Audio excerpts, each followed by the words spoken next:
সালাম আলাইকুম। আমি ডাক্তার আসম বদরুদ্দোজা। আমি সহকারী অধ্যাপক ইউরোলজিতে কর্মরত আছি।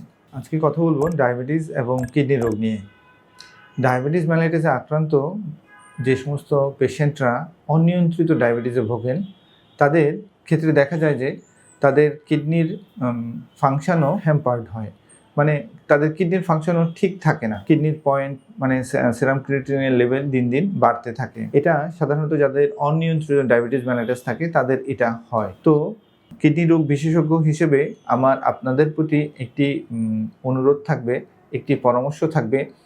যারা ডায়াবেটিসে আক্রান্ত তারা খুব কঠোরভাবে তার ডায়াবেটিসটাকে নিয়ন্ত্রণ করেন।